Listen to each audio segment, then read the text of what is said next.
सभा लढे, एकदा खासदार व्हायचे.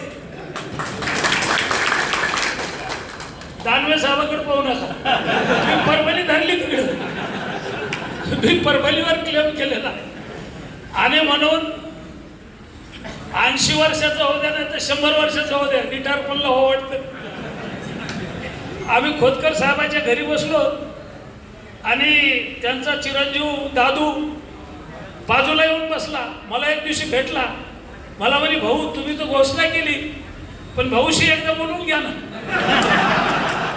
आणि त्यांना सांगा की आता सन्मान पूर्वक राहुल सारखं मला पुढं करा. शेवटी पोरं मोठी झाली तर मी अर्जुनरावला विचारलं, दानवे साहेब आम्ही बसलो की खरंच रिटायर व्हायचं का अर्जुनराव? ते म्हणले मरेपर्यंत होऊच नाही वाटत, पण आता तुम्ही जर म्हणत असले, तुम्ही जर होणार असाल तर मी विचार करतो. मी म्हणलं आता होत म्हणा, निवडणूक आल्यावर पाहू. राजकारणात बोललेलं ते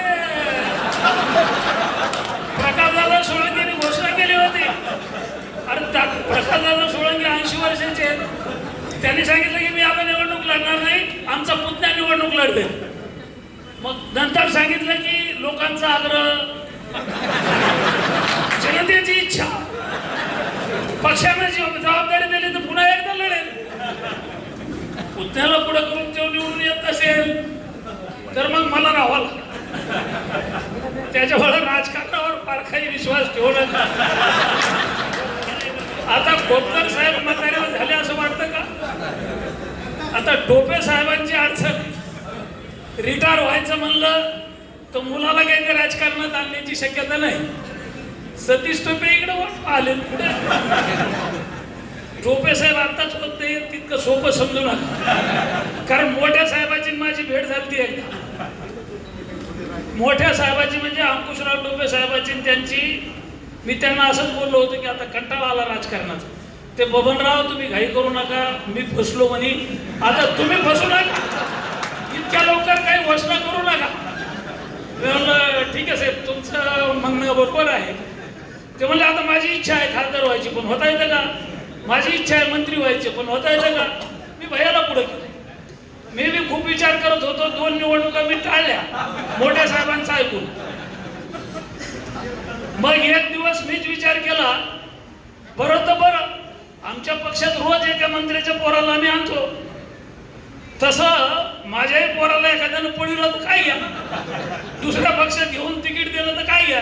त्याच्यामुळे मी देवेंद्रजीला बोललो, साहेब आता मी थांबतो पण रिटायर होत नाही, राहुलला पुढं करतो पण मला कुठंतरी संधी द्यावा लागेल. ते म्हणले चिटकवतो कुठंतरी.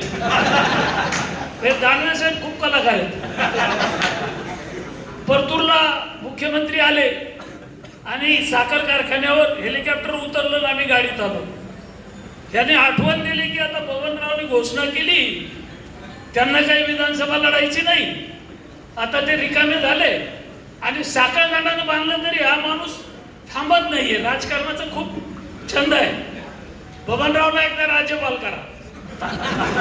मी म्हणलं साहेब माझं वय थोडंच झालं, राज्यपाल व्हायला हरिभाऊ बागडेंसारखं 75-80 वर्षाचं व्हावं लागतं. निकषात तुम्ही बसतात राज्यपाल म्हणून, दानवेजी बसतात. त्याच्यामुळं दानवे साहेबांनी खरं म्हणजे राज्यपाल झालं तर आमच्या सगळ्यांचा पाठिंबा. शिवाजीराव राग पाहिले तुमची आहे ना संमती, आपण सगळे मिळून बोलू देवेंद्रजीला की यांना एकदा राज्यपाल करा. विनोदाचा भाग सोडा.